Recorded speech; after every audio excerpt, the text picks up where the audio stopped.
Let me start the class today. I think those who want to come have come. So before I begin on the next topic, are there any questions, comments, clarifications from whatever we did on Monday? Sir, I had a question. Yes. Sir, for a trading strategy H, what do we exactly mean by the negative of that trading strategy? Negative of the whole vector, or you mean some of the elements? In the book, Pliska, there is written corresponding to a trading strategy, the trading strategy negative of H, minus H. Oh, minus of H. So that means the whole vector changes sign. Yes. So that means whichever stock I am buying in the original strategy, I am selling exactly the same amount in the minus H. Can you tell me the page number? I can check that. Okay, it is on page number 27. Just 1 minute.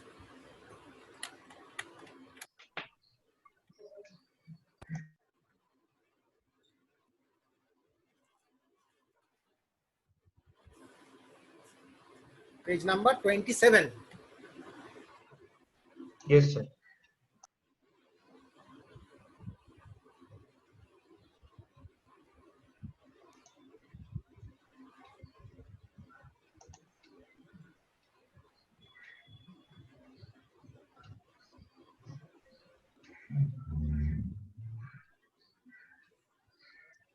Where is this? Where is it in on page 27? Said in the explanation that if P is greater than V naught or when P is less than V naught, they are explaining this with the help of negative H.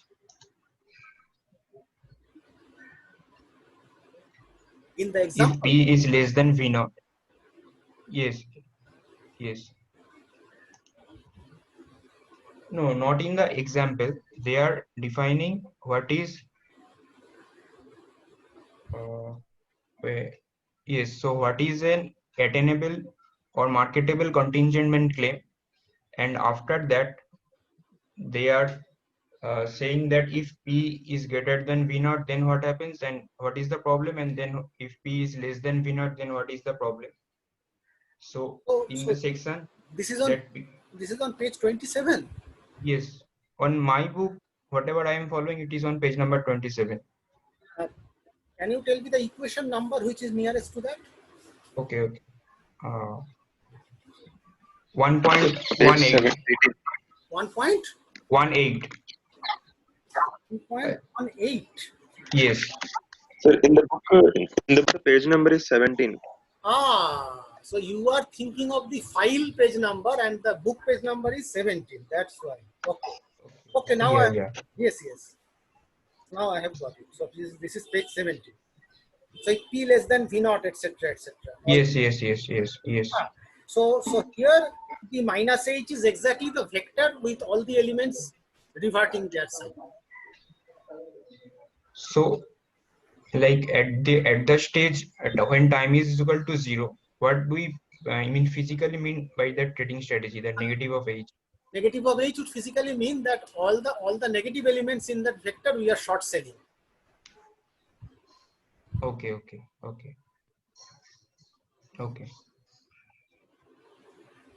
Has Abhishek joined today? Because he sent an email to me, to the teachers, that he is now free to travel and should be able to attend classes.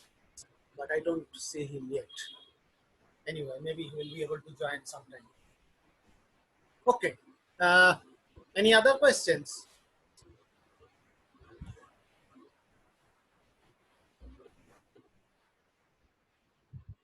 Any other questions on Monday's class, chapter 3?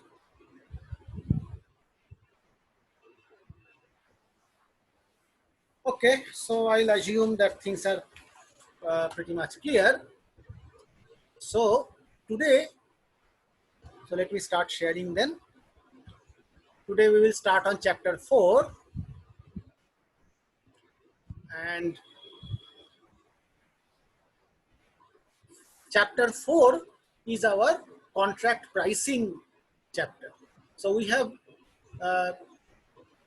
talked about the binomial model. So now we will see explicitly how we use the binomial model to find the price of some standard financial derivative contracts.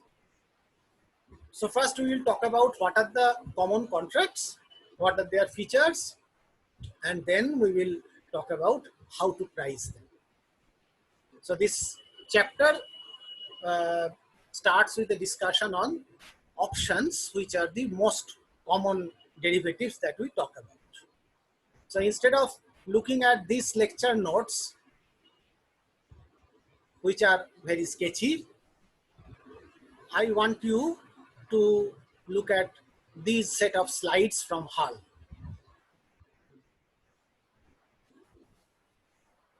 So this set of slides I showed you once earlier. It is also in the classroom drive.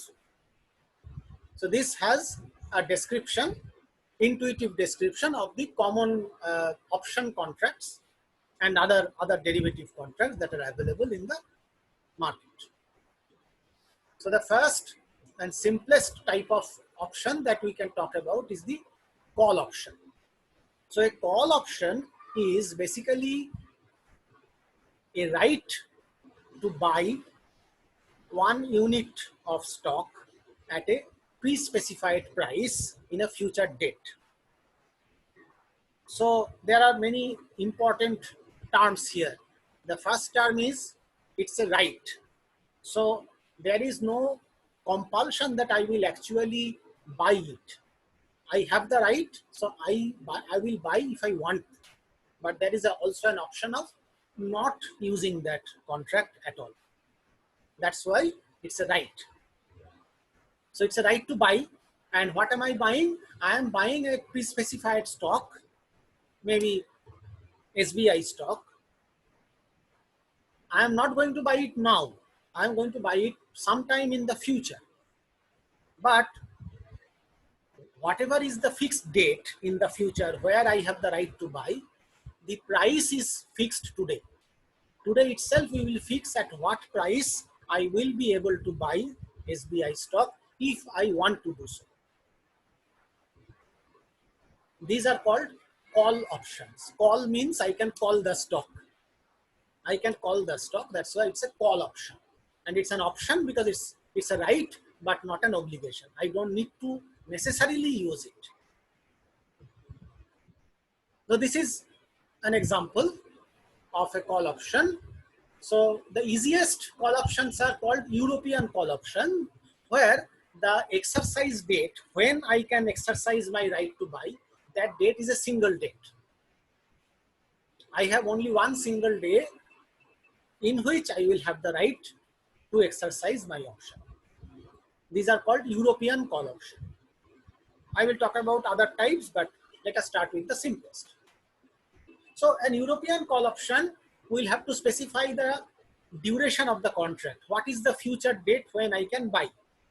This is called the option life. And in this example, the option life is 2 months. So today I buy the contract. I don't buy the stock, I buy the contract today, which gives me the right to buy the stock 2 months from now at a pre-specified price, which is called the strike price. Strike price here is $100. So whatever may be the stock price 2 months later, I still have the right to buy the stock at $100. But this is a right I am buying from the market, so that must be costly. It cannot be a free lunch, as I said.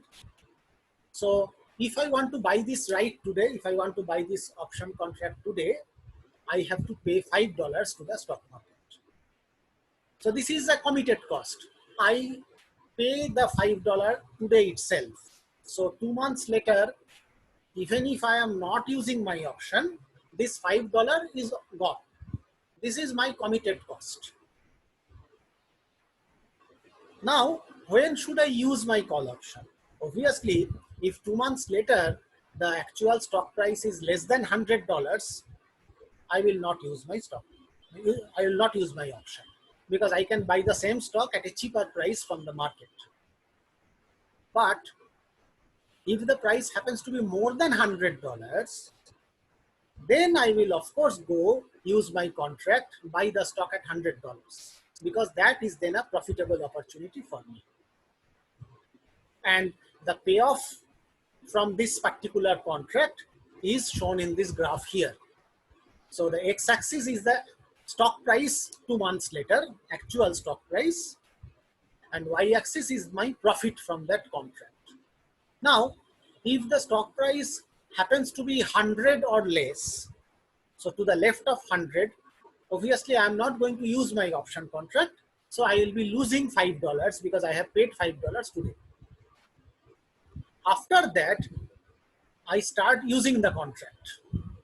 After that, I start using the contracts, and my profit is exactly equal to the difference between the actual stock price and $105. $100 is my strike price, and $5 is what I have paid today. Clear?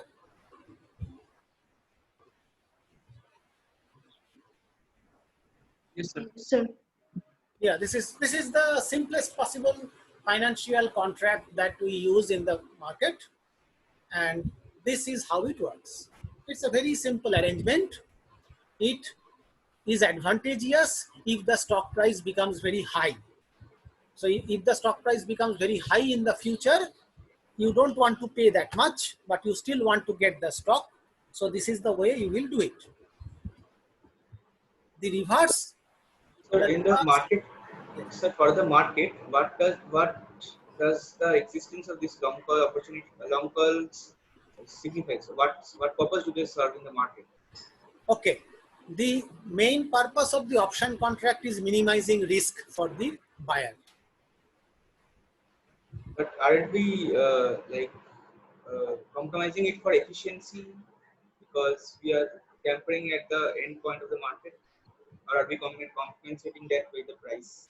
Are we what? Compensating that by the price of that option.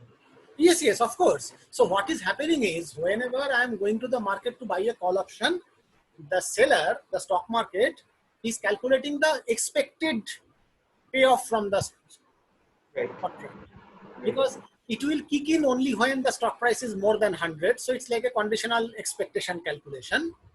So the seller will basically equate the price with the conditional expectation. We now already know all about the efficient market, right? Law of one price, no arbitrage, etc. So all those principles are coming in here. The correct expectation will be calculated, and today's price, so $5 is just the V0. The option price is V0, and the payoff is basically V1. So the correct price will be given by expectation of V1 under Q. So that's how this $5 will be found. So $5 is not arbitrary. We will calculate that. We will find it out. sir, Okay. Yeah. who decides the strike price? Okay. So in the stock market, so you all have the links. I have already showed you all the links to the stock market, derivative market, etc. So visit those links. So should we go to the link, or are you already familiar with that?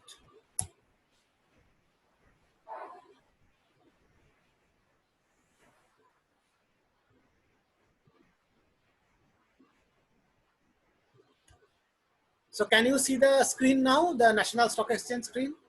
Yes, sir. Now these are the options written on Bank Nifty or Nifty. So these are options on index, not on actual individual stock, but that's okay. I can still explain the basic principle. So look at the second row. The second row is an index option on Bank Nifty. It's a call type. Option type is call, so that means it's a right to buy. It expires on 1st October, tomorrow. So this is the end of the month. So now the options will expire. So tomorrow is the exercise date. 1st October is the exercise date. The strike price is 21,500 here. Okay. And the last time this option contract was traded, it was traded at 127 rupees. But this is not the only call option on Bank Nifty. Here is another Bank Nifty call option, again expiring tomorrow, 1st October, but the strike price is 21,300. So at any point of time in the market, you will see a menu of such strike prices. So one single option is not usually traded in the market. A series of options are traded, all with the same maturity date, but with different strike prices. So if you scroll down this list, there will be more. There is another Bank Nifty option with 21,400 here. There is a fourth one, again call option, 1st October, 22,000 strike price. Now do you see that? Yes, sir. Yeah, so it's a range of strike prices. So basically for different strike prices, people calculate the price and offer it in the market. So they give a menu of things. It's like going to buy jeans, trousers, right? So you will get, different cuts, different varieties. Same thing is true for the stock market. And these are all 1st October contracts, but there are also contracts which are going to expire on 1st November and 1st December. Option contracts are usually offered with a 3-month lifetime in India. So 3-month lifetime means at any point of time, there are 3 possible expiry date on which option contracts are available. So you have to scroll down further to see those things because this is a long list. Yes? So what is that last price mean? What is what? Last price means? Last time the contract was traded. You see, these contracts are continuously traded in the stock market. You can buy this contract today also. Okay. So last time it was traded, the price was given by 127.55. Is that, I mean, the unit is in rupees or some? Rupees. This is rupees. This is the National Stock Exchange of India. Everything is in rupees. You see, when I'm showing the slides are from HUL. HUL is the US market example. So it's an US textbook. So the unit of currency here is dollars. But when we are looking at the screen here, I'm looking at the Indian screen. So unit of currency is rupees. So why is it so, I mean, why there is so difference between strike price and last price? Why there is so difference between? Strike price and last price. I mean, I can't get the implication of last price. Okay, so what is the implication of the difference between this $100 and $5? So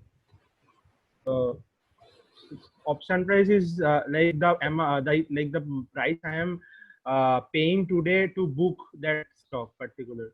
Book that stock at that price. I am booking that price. Yeah. See, strike price is applicable when you are actually going to buy the stock. And option price is price for the contract, for the right. Yeah. You are not buying the stock now. You are buying the right. Okay, so the last price is something like this option price. Last price is option price. Of course, the option contract is being traded. Okay. So the strike price column is actually for the stock. The last price column is actually for the contract, for the right. Okay. These two are different things. Okay. Not different things, but yeah, you understand now, I suppose. Yeah. Okay. So, Sir, yes. if say the strike price is 100 and at the time we are buying the stock, it becomes 120, the stock price. So we will buy that stock and we are in a profit. Then who will bear that loss? The stock market. Okay. You see, the stock market has already calculated that conditional expectation and offered me $5. So in expected term, the stock market is going to get 0. But at different omega, different outcomes, stock market will make a loss. In some other cases, the buyer will make a loss. But the buyer's loss is fixed at $5. So the advantage of buying a call option is that your downside risk, your loss is limited to $5, only what you pay in the beginning. But your profit is unbounded. More the stock price, the more is your profit. So if I expect as an individual, my P probability says that the stock price is more likely to increase, I will buy the option. The market will calculate the expectation based on the Q probability and offer me a price. Okay? Is that okay? Yes, sir. Yeah. So what is the reverse scenario? The reverse scenario is where I am selling a call. So from the stock market point of view, this is what is going to happen. So if I am selling a call, then it is exactly the reverse payoff structure. If the stock market is low, I will get $5. But if the stock market becomes high, then I am going to lose a lot. So a person is going to sell a call option if she expects the stock price to go down. If she expects the stock price to go down, then they will sell the call option. So call option can be used both ways, both for profit maximization or loss minimization, depending on your expectation.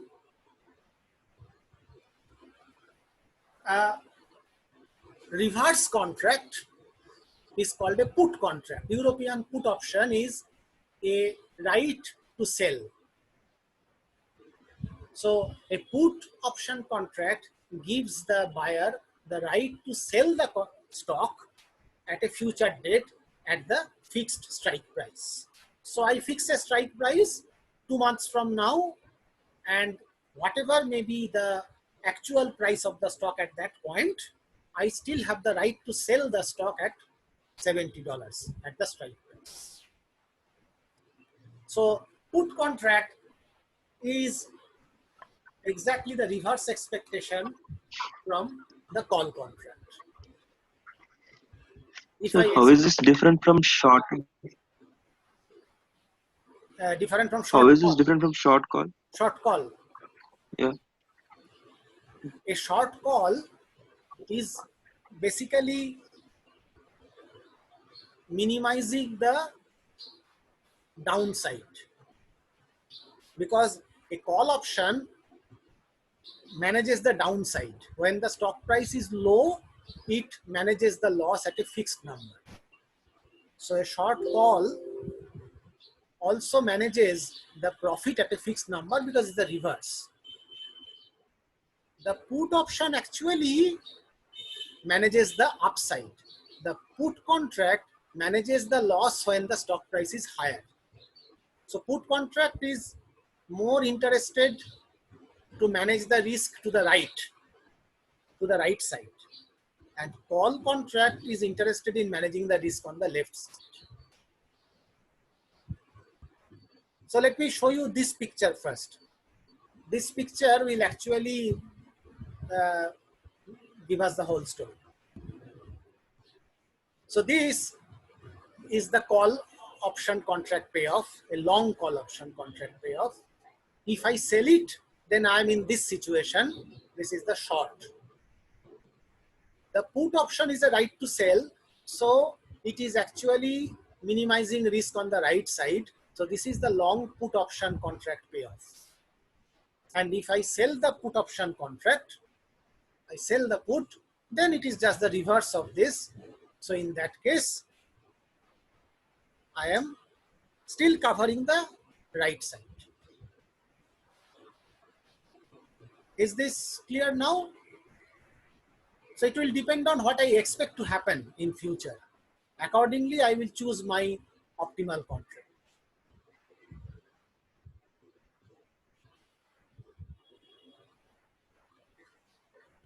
Is this clear? Srinivas? Sir. Sir. Hello? Hello. Yes. Sir, can you please explain between long put and short put again? Long put and short put. Yes, of Yes. course. Okay.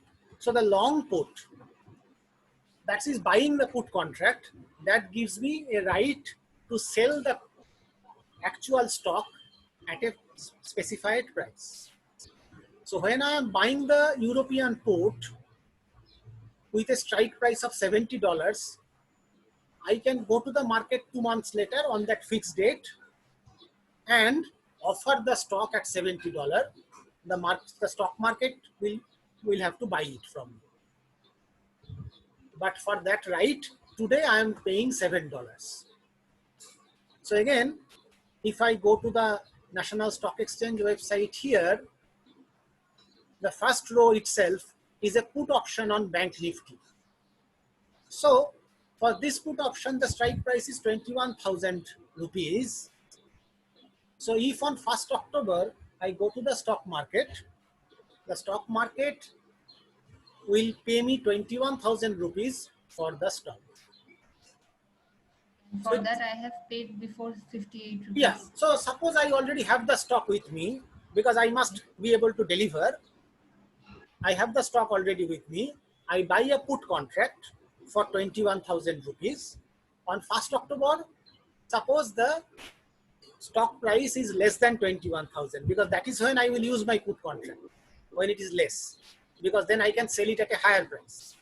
So suppose on 1st October, the stock price is 20,500. So I immediately go to the market with my stock and the contract, sell my stock at 21,000 rupees, I make a profit of 500. When I buy the stock to sell it after, so When I buy the stock, at the beginning to sell At the it at the later date. So yes. at what rupees I buy it? What amount? When I buy the stock, I get it from the market at the current price at that point of time. So See, if when I, the new strike price is greater than that current price that I bought, then I get a profit. yes, the strike price has to be more than the current price. You see, when do we use a put contract? We use a put contract when we expect the stock price to go down. So suppose I have a stock, some stock which I am holding for some time. Maybe I have bought it at 20,000 rupees. If I want to make sure that I want to get 21,000 for it, I will have to buy a put contract. I buy the put contract, and on the appointed day, on the expiry date, I go to the market, and suppose the stock price is lower than that, I will still get 21,000. But to get that right, I will have to pay some money upfront, which is given in these columns. So then I can buy the right only for a stock that I already have. Theoretically, yes, but suppose you are buying the right for an expiry date 3 months from now, then you need not have the stock right now. So what you will do is, you will watch the market and buy the stock when it is at a local minima, and then go and offer Sell it. it later. Yes. Sell it later at a greater price. Yes. So you can actually have that time window where you can play around with it. So I buy the option now. I don't have the stock yet, but I still have 3 months. So during the 3 months, I can check that. So when I am actually then paying the price for that contract, I should take into consideration the possibility that I might never have that contract, never have that stock at a good price. So I might never have that stock. No, but then you are in default. See, at the end, if you are going to know, see, you may never have that stock, but in that case, your option is also worthless because you cannot take it to the market. Even if you have a profitable opportunity, your strike price is more than market price, but you don't have the stock, then you cannot take the contract to the market. Right. So in order to be able to exercise it, you will need the stock. Yeah, I get that. So, but it may be that even throughout the time window, it remains so high that it does not make sense that to exercise that right. Correct. Yes. So which means in general, I should expect the stock price to rise, correct? If it is rising, Right. then I will be buying call options. I will not buy put options. So that means that I need to consider the possibility that I might never have the stock, and then choose my price accordingly. That possibility should also be included. So that is why a range of strike prices are always available in the market. You see, for the put, as I showed for the call earlier, for the put also, there is a range of strike prices, 21,000, 21,200. There are further options here, 21,100, all those things. So depending on your expectation, see, this is where the P and Q difference comes into play. You as a buyer, calculating based on your P, will choose one of these things correctly. Correct in the sense of your P probability. The market has put a price on them according to the Q probability.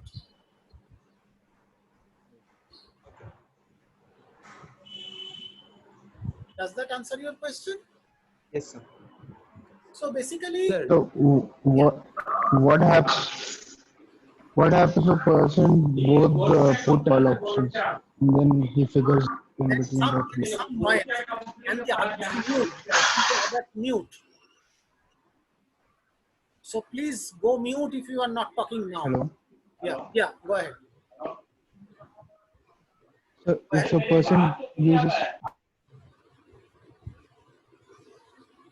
A person, so if the person uses both put and call options accordingly,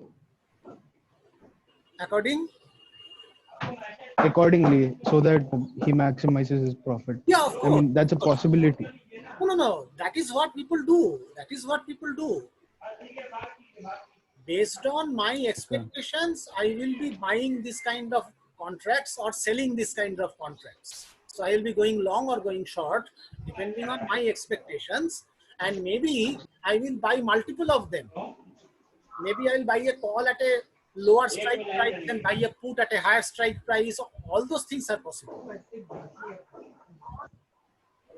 Sir, is it possible to buy call and put option for a single price at the same time? Yes, it is possible. If you look at the screen, you have this Bank Nifty put option at 21,000 here, right? And I am sure there is also a Bank Nifty call option at 21,000 somewhere below. Or maybe let us find out one common price here. No, I mean common means for the same share or in something. Yes. That's what I'm talking about. 21,300. This is 21,300 call on Bank Nifty and a 21,300 put on Bank Nifty. So is it not something minimizes the risk No. if we buy both? Hold on. If you buy both, okay. So suppose you buy both, then let us look at the pictures. Okay. So you are buying two contracts. So you are buying the call option and the put option together. That's what we're saying, right? Yes. Yes. So now what is going to happen when the price is low? When the price is low, you are going to use your put option. And when the price is high, you are going to use your call option. Yes, sir. So you pay the two prices upfront, the contract prices upfront, $5, $7, whatever. But, oh, I'm sorry. But your payoff now becomes like a V. You see, you are just overlapping the first picture and the third picture, these two pictures. So your payoff will become like a V. Is that clear? Yes, sir. Yeah. So then what does it mean? It means that I am paying some money upfront, but whatever happens on the expiry day, I am going to make a profit.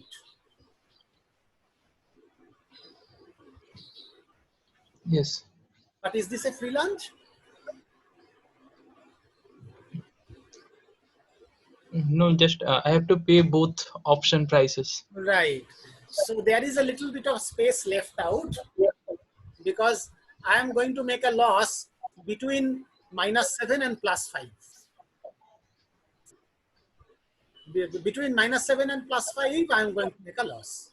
But if the stock price is lower than -7 and higher than +5, I make a profit. And of course, the market has chosen those numbers according to the Q probability. So it's a risk neutral price. But then also, is it not less risk than the other two, only a single call or only a single put? Like we have lesser area for loss.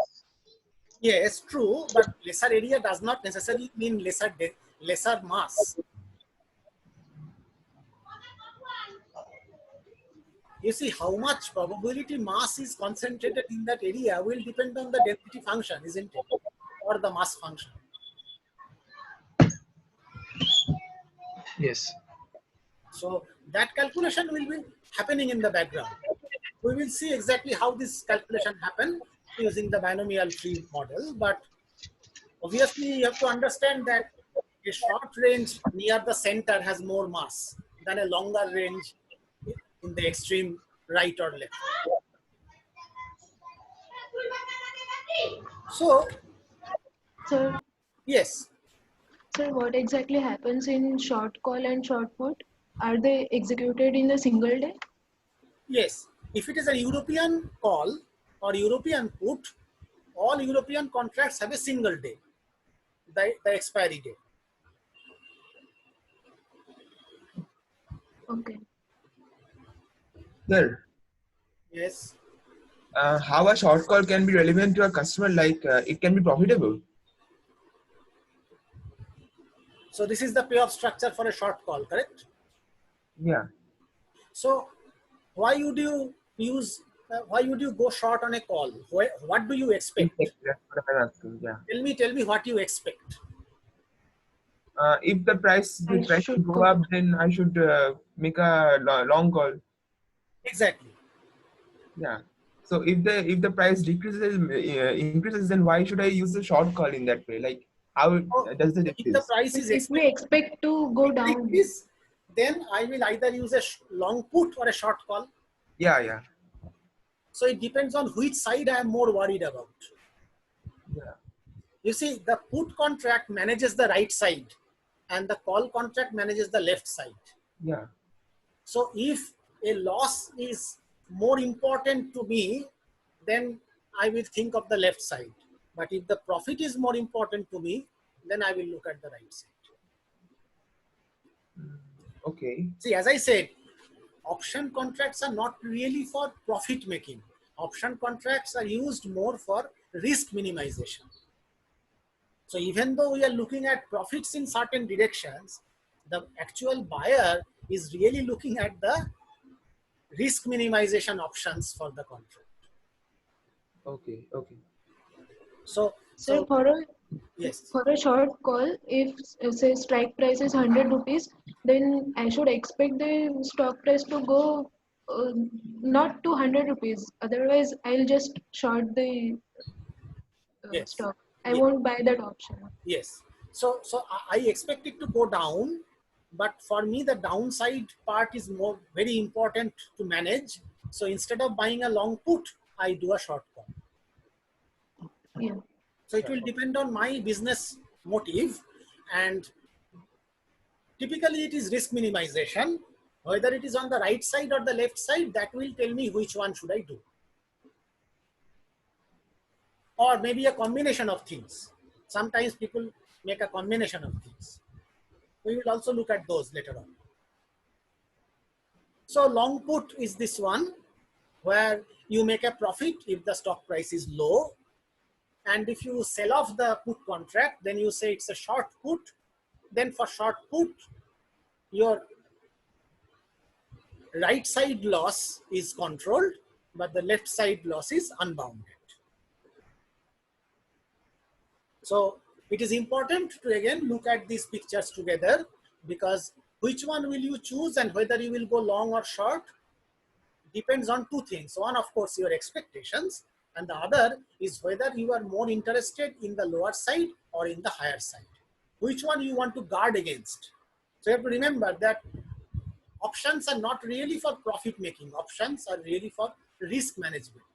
So it is basically where you want to control your risk more, that side you will look at and accordingly choose your contract specification.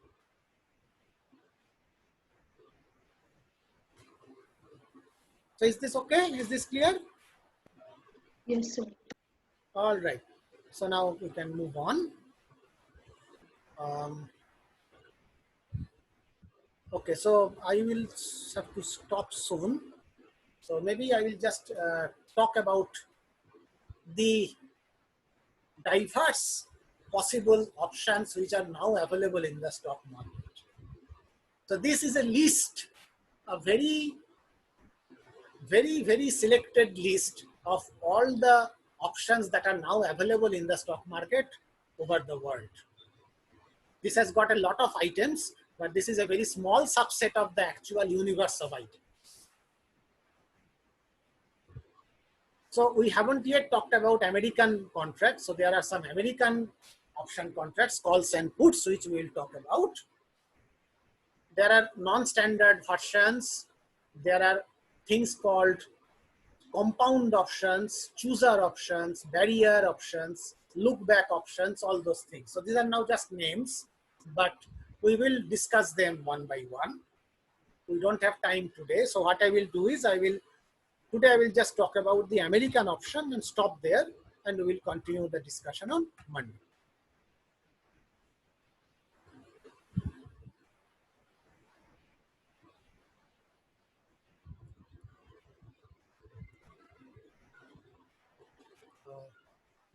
No, so that example is not here, so I'll go back.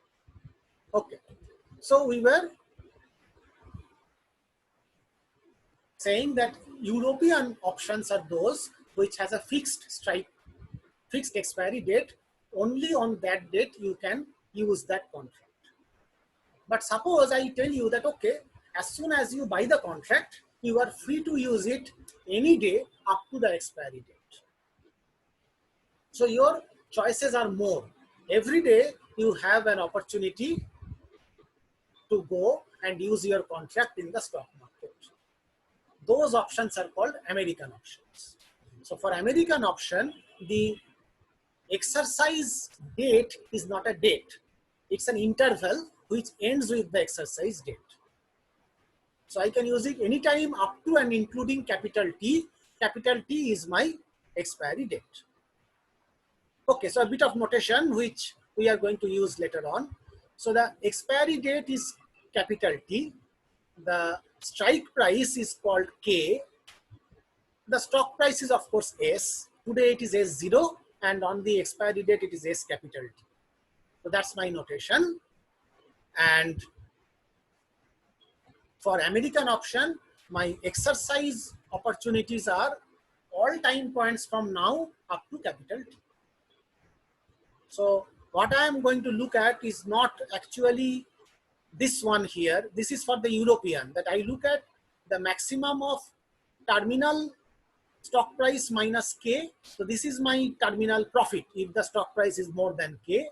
Otherwise it is 0 because the downside is managed. So I look at the maximum at a fixed time point. That's the European. And for the put, I look at the reverse. I look at the maximum of K minus ST and 0, obviously for the same reason. Yes. Sir, so why is it 0 should not be it like the option price? The option price is already committed today. So that I will anyway deduct from my profit. But when I am trying to decide whether I should exercise the contract or not, that will just depend on ST minus K or K minus ST. You see, I have paid $5 today, and suppose on the expiry date, the stock price is 103. I will still use the contract. I will not get back my $5, but I can at least get back $3. Okay, so stand price will not be counted anymore Yeah, because because it is already paid. that is already paid. That's a certainty. That's a certainty. So for the probability calculations, I need not include that. Okay. It's the other way around. I do the probability calculations. Whatever number I get in expectation, that is the price today. Okay. So for the European situation, the maximum was only on the terminal date, on capital T only.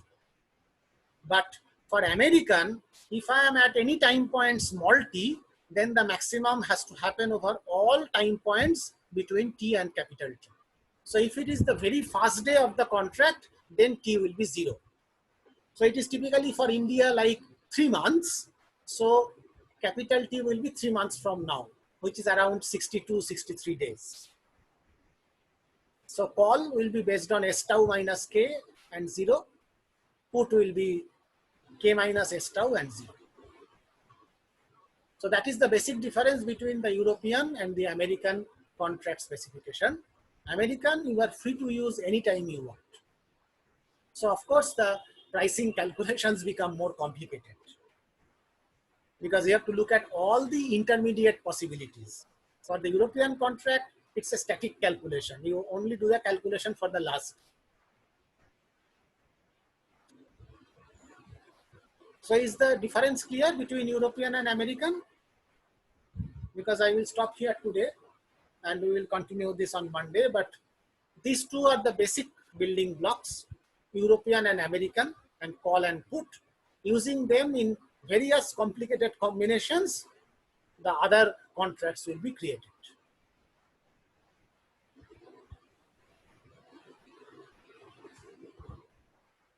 Okay, so if there are any questions, I will take them now or we will call it a day. Sir, for any option, be it put or call, there is a expiry date. So Yes. what happens if the contract expires without being exercised? Then it is expired. That's all. The loss is only the option price. That's all. Yes. Sir, can we sell the contract? Yes, of course. Yes, of course. See, that is why this market is trading all the contracts every day. The contract can be traded every day. It can be exercised only on the last day, but the contract can be bought and sold also every day.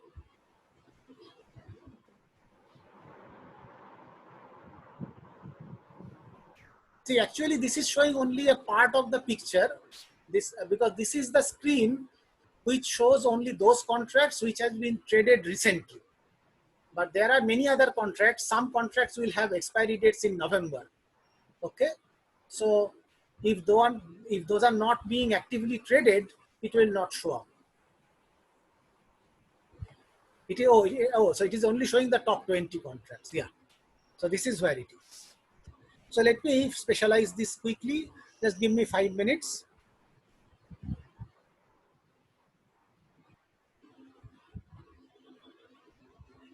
Right. So these are the stock options. So I have just chosen only the stock options. This is what we were actually discussing. Now, here I have stock options on individual shares like Reliance or BP. Sir, you didn't share the screen. Oh, I'm sorry. I stopped sharing. I'm sorry. Hold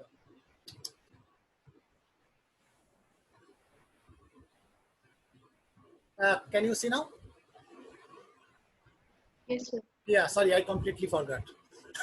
I'm sorry. So what I did was, here there is a choice. So here you can look at top 20 contracts, futures, options, or on indices, all these things. So I selected stock options. Okay. So in stock options, now you can see the individual stocks name appearing. So like Reliance, BPCL or Dr. Reddy. So here is a Reliance call contract which expires on 29th October. The strike price is 2,300 and currently it is listed. The listed price is 67 rupees.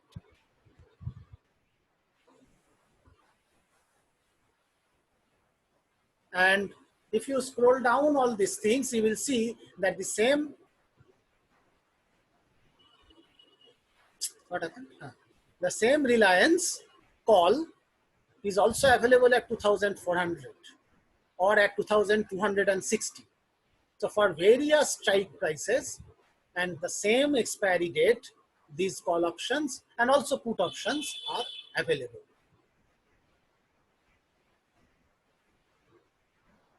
So going back to the original question, whenever you are buying an option contract, you can only use it on the expiry date, but it is not necessary that you keep holding on to the option contract throughout the life.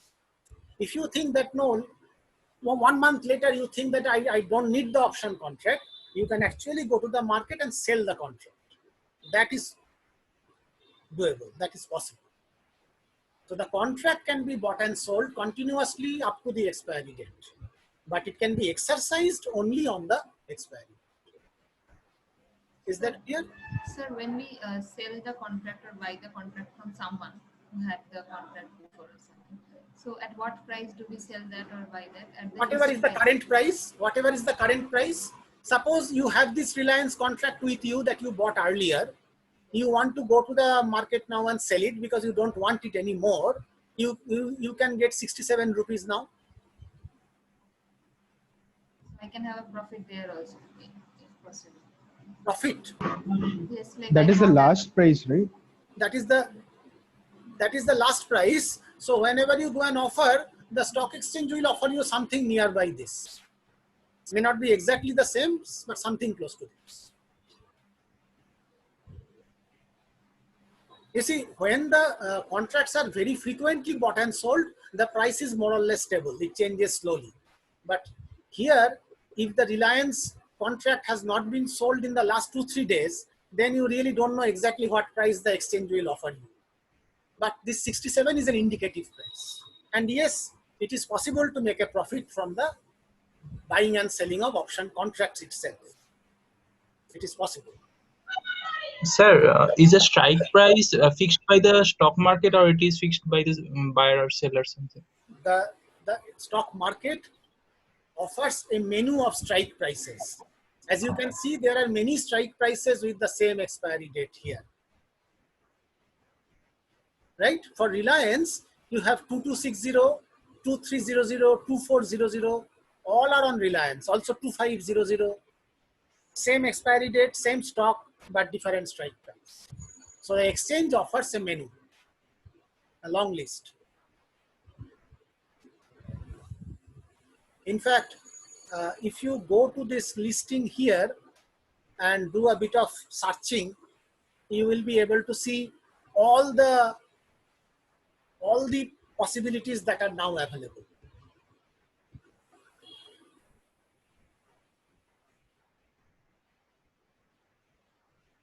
Okay, so anything else today?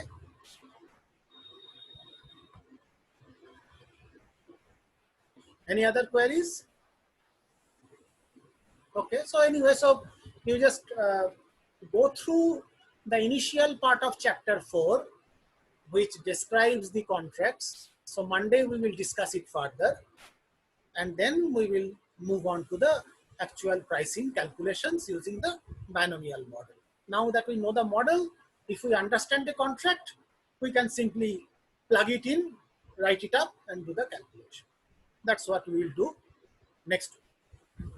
And by the end of this week, I want those two things from you: the possible slots for these special lectures in the evening, and a confirmation on the list of students. I have color coded that: credit, non-credit, and audit. Somebody check. I think Vaishnavi volunteered to do that. So let me just do the correction and let me know that this is the corrected one. Yes. Okay. So